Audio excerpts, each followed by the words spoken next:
Bueno, de nuevo muy buenos días para todas y para todos.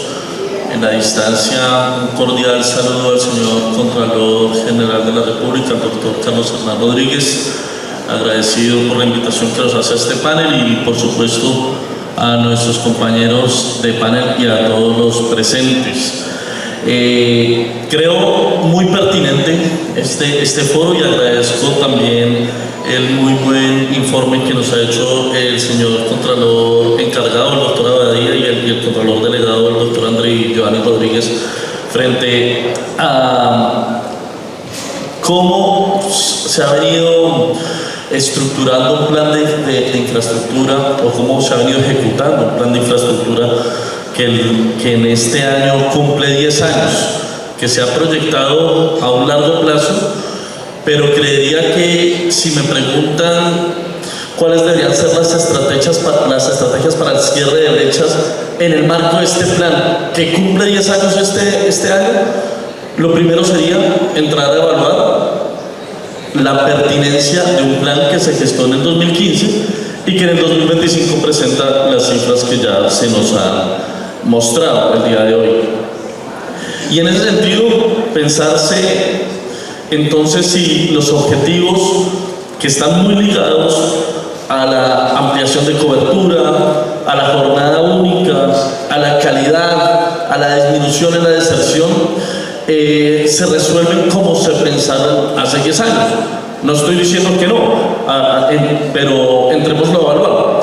Porque, por ejemplo, una meta que me parece bastante robusta de 51.134 aulas con las realidades, por poner solo un ejemplo, demográficas del 2025, valdría la pena ser mantenida. Y me refiero a las realidades demográficas en tanto que en el Ministerio de Educación Nacional empezamos a encontrar que ha caído demasiado la matrícula en preescolar y en básica por cuestiones asociadas. Algo pasó allá, creo que requiere atención a alguien. Bueno, entonces, retomando, la caída, o mejor, sí, la reducción en la natalidad en Colombia, pues también tendría que poner en clave de la nueva infraestructura para la básica, para la preescolar, la pertinencia de construcción de nuevas aulas. Y esto lo pongo de manifiesto solamente como ejemplo, porque si pensamos en jornada única y en mejorar los estándares para alcanzar la jornada única, pues creería que no es suficiente la construcción de nuevas aulas. La primera opción de jornada única para los estudiantes en los colegios es el programa de alimentación escolar, y por lo tanto los planes de infraestructura escolar deberían tener entonces en consecuencia un plan que se piense al 2030 que no solo simplemente se resuelve con aulas, sino con comedores o con cocinas para la alimentación in situ. Pero la calidad tampoco se resuelve con solo aulas. ¿Cómo podemos tener calidad educativa, y hablando de brechas, si el 30% de los colegios encuestados por el FIE no cuentan con servicio de agua y el 55% de los colegios no cuentan con agua potable? ¿Qué tipo de calidad educativa podríamos pensar que puede haber en este tipo de colegios? Fíjense, no es construcción de nuevas aulas, es mejorar las condiciones materiales de los estudiantes. Y cierro con esto.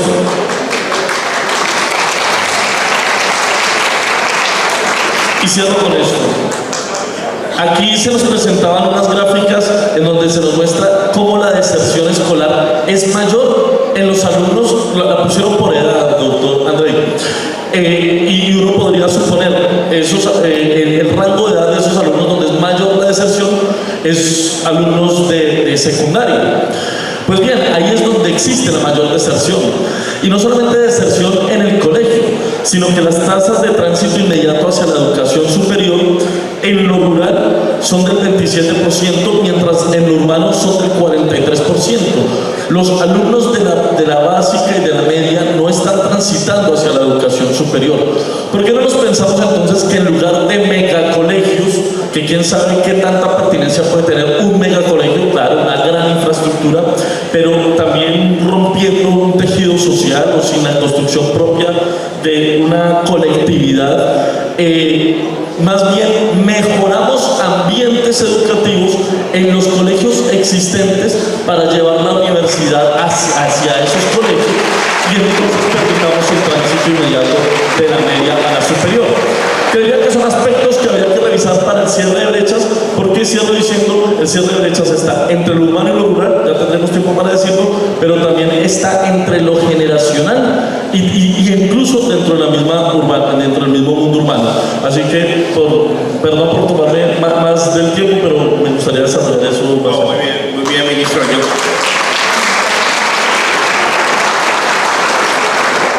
Yo creo que usted ha planteado un tema que es central, digamos que uno puede mirar la infraestructura independiente de los propios ambientes escolares, pero que además se cruza con la deserción, ¿cierto? Que además se cruza con la calidad académica. Y entonces yo creo que uno de los temas centrales, digamos, y creo que es una buena conclusión también, un poco revisando el informe que nos presentaron hoy, que tiene que ver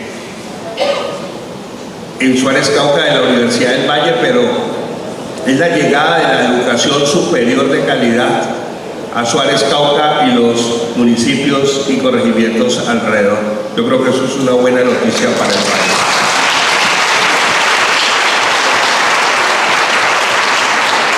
Como decía el doctor Juan Carlos, presidente de Findeter, es una zona compleja, con mucha dificultad de violencia y el objetivo fundamental es que nuestros jóvenes tengan la posibilidad de acceder a la educación superior. Y voy a decir algo que creo que es muy importante. Cuando hicimos el estudio desde nuestra oficina de planeación con los estudiantes de los últimos años de los 27 colegios que hay en Suárez y sus alrededores,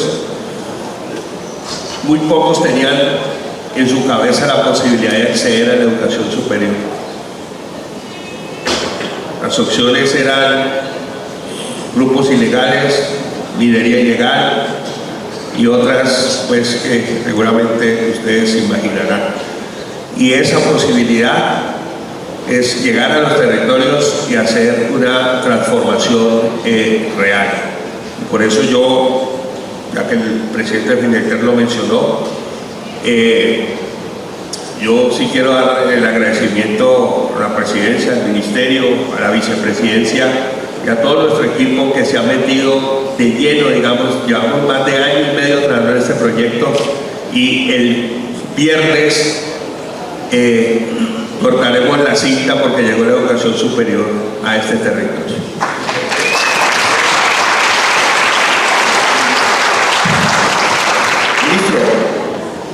Optimización de los recursos. Yo sé que ustedes, a pesar de que el Ministerio de Educación, digamos, ha tenido en los últimos años recursos importantes, pero ¿cómo lograr esa optimización de los recursos en los tiempos que corresponden y que cumplan sus objetivos fundamentales, digamos, en este ejercicio de la educación básica, media, superior, en términos de la eficiencia y en términos de la eficacia para lograr que nuestra educación en todos sus niveles, digamos, tenga unos niveles superiores a los que nos mostraron en el informe de la Contraloría? Gracias. Me alegra mucho que el preludio a la pregunta sea precisamente la noticia de la llegada de la sede de la Univalle al municipio de Suárez, porque es precisamente ahí donde cerré mi intervención anterior y donde quiero conectar esta intervención. Porque además cuando hablamos de eficiencia de los recursos públicos, en la garantía de un derecho, como es el derecho a la educación, pues tendríamos que plantearnos no solamente la eficiencia financiera, que sí, por supuesto, son proyectos de inversión y tienen que tener una eficiencia financiera, pero también una eficiencia en términos de lo que se pretende territorialmente con la garantía del derecho. Y entonces hablábamos que hay unas tasas de tránsito inmediato que es donde está el foco de atención en el ciclo educativo de la juventud colombiana, de la media a la superior, que incluso una deserción en la educación media, que es donde se presenta, digamos, la mayor problemática desertiva en el ciclo educativo. Y cuando hablaba de revisar el Plan Nacional de Infraestructura, que se concibe en el 2015, y como bien lo decían acá, crea el FIE, pues lo crea apartándolo de la educación superior. El FIE está concebido por ley solamente para generar infraestructura en preescolar, básica y media, pero lo desliga de la infraestructura de la educación superior. Y creemos que cuando hablamos de infraestructura para la garantía del derecho a la educación, tenemos que hablar de todo el ciclo. Tenemos que hablar de básica, tenemos que hablar de media, tenemos que hablar de preescolar, pero también tenemos que hablar de la educación superior. Y cuando tenemos que hablar de eficiencia, entonces tiene que ser para que el ciclo tenga una continuidad, para que haya tránsito de la básica a la media hacia la superior, pero además para que pensemos en que la universidad, tal y como fue concebida incluso en la Edad Media, siga siendo ese foco de diálogo entre saberes que la hace universal, tenga ese componente de planeación comunitaria que la hace universal, tenga esa pertinencia territorial y por eso el Plan Nacional de Desarrollo nuestro no habla de infraestructura educativa, sino habla de espacios pedagógicos, de espacios educativos, de centros de vida comunitaria, porque esa conexión nos permitiría volver a eso. Yo creo que algo que podría generar mucha eficiencia es que volvamos a la planeación comunitaria de los espacios educativos. Ahora mismo coincidíamos varios acá en qué pertinencia puede tener la construcción de megacolegios, moles grandes de edificaciones, con lo que pretendemos en un plan nacional educativo, muy alejado de pronto de las visiones comunitarias en los territorios. ¿Y por qué no volvemos entonces planeación, educación, fin de eterna, universidad pública, el colegio público, y dialogamos con la comunidad sobre lo que consideran pertinente en su territorio?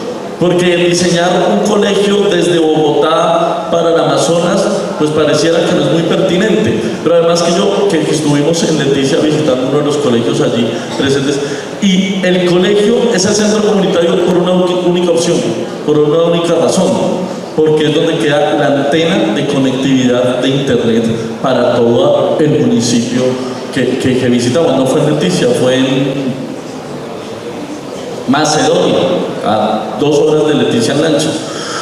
La antena era lo que hacía del colegio un centro comunitario. Entonces, pensémonos si realmente se necesita construir una mega biblioteca o si se necesita conectividad, porque es el internet la puerta, la ventana hacia el conocimiento. Entonces yo creería que en términos de eficiencia, planeación comunitaria, conectividad entre la educación media y la superior, y un componente adicional que estamos explorando con el FIE para ser mucho más eficientes, y es las infraestructuras modulares, que nos permiten no solamente reducción en tiempos, reducción en impactos ambientales, sino también tener costos predecibles y reutilización y adaptabilidad.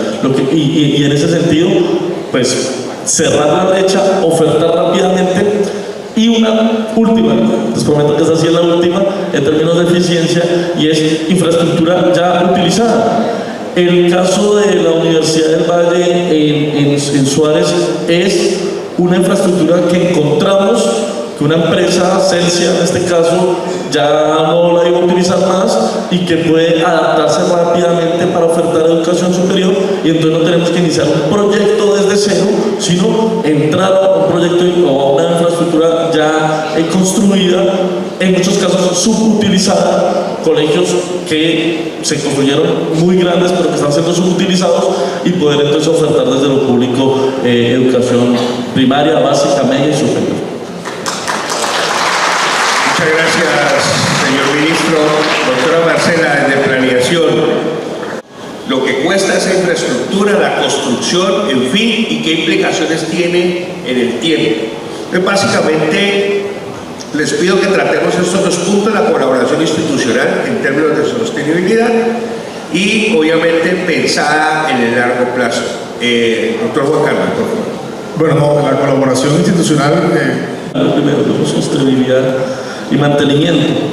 Nosotros hemos llevado, el Ministerio de Educación Nacional ha llevado al Congreso de la República un proyecto de ley que hemos denominado el Gran Acuerdo Nacional por la financiación de la educación superior en Colombia. Es educación superior. Pero un poco lo traigo a colación porque me permite abrir las posibilidades del sostenimiento y del mantenimiento a partir de este proyecto de ley que busca modificar los artículos 86 y 87 de la Ley 30 con el título que le pusimos.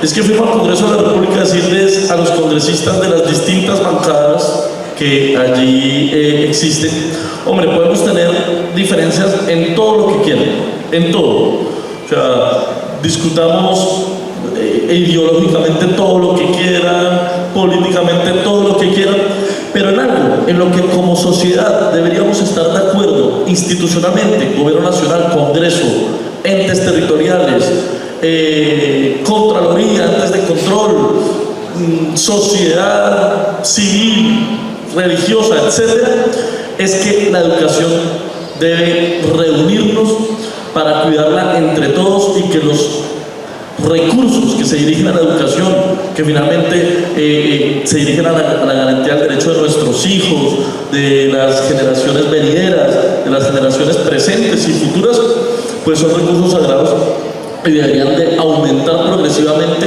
pero además de aumentar progresivamente, ser dirigidos de tal forma que todos podamos vigilarlos y que garantice sostenibilidad y también mantenimiento. Y por eso lo llamamos así. Ya está aprobado en primer debate en la Comisión Sexta del Senado, pasa a plenaria. Esperamos que el llamado a las bancadas del Congreso pues sea entendido en ese sentido, en que si no hacemos una articulación institucional y comprendemos que estos recursos son sagrados y se requieren, y que la educación, que ningún país progresa sin educación, pues entonces podemos tener un buen éxito con este proyecto de ley que pretende que la base presupuestal de las universidades públicas empiece a indexarse a un índice muchísimo más real con lo que realmente, y usted lo conoce más que yo, cuesta la educación superior en Colombia, y así poder cerrar una brecha que según el SUE se estima que más de 19 billones de pesos se le han dejado de girar a las universidades públicas desde la promulgación de la Ley 30 del 92. Esto tiene un componente especial, y es que esos recursos adicionales tienen o dan la garantía de que las nuevas sedes universitarias, como lo hemos dicho aquí, con pertinencia, para que haya tránsito inmediato de la media a la superior, para que se articule con el colegio, para que vaya a las regiones, como vamos a hacer el Viernes en Suárez Cauca, etc., puedan garantizar sus recursos de funcionamiento y también de sostenibilidad. Pero nos quedamos en la superior. ¿Qué pasa entonces con la preescolar básica de media? También se ha aprobado en el Congreso de la República la reforma al Sistema General de Participaciones. El Ministerio de Educación Nacional fue muy enfático para que en esa reforma constitucional quedara un aspecto que es el que me ha preocupado en todo este debate, y es que la universidad se integra al colegio y entonces se le aumenten los recursos del Sistema General de Participaciones a las entidades territoriales destinados para la educación, y además en clave de garantizar el acceso a la educación superior en los colegios en estas entidades territoriales. Entonces, a un aumento sustantivo de los recursos que por vía del Sistema General de Participaciones se va a incrementar a los entes territoriales, que tienen que ser entonces garantía de la sostenibilidad y también del mantenimiento de la infraestructura escolar, pero también con la integralidad de la educación superior en los colegios y en las escuelas. Creo que hay un componente adicional, y con esto cierro, porque esto es lo legal. Entonces, Sistema de Participaciones y reforma la ley 30, más recursos que garantizan sostenimiento. Es dinero. Pero el dinero por sí mismo no cierra brechas.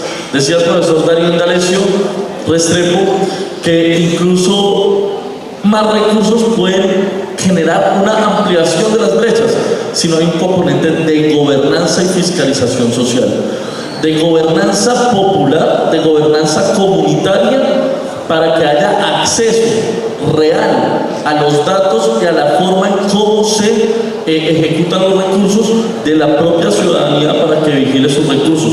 Pero también nos decía la Contraloría, el 90 o 90 y algo por ciento de los hallazgos está en la supervisión de la ejecución de los proyectos, y creo que aquí también es bien importante entonces fortalecer esos procesos de fiscalización comunitaria para que la plata no solamente sea ampliada, sino también muy bien vigilada. Muchas gracias, Luis. Doctora Marcela, colaboración institucional y sostenibilidad en el largo plazo. Sí, efectivamente la articulación entre sociedad civil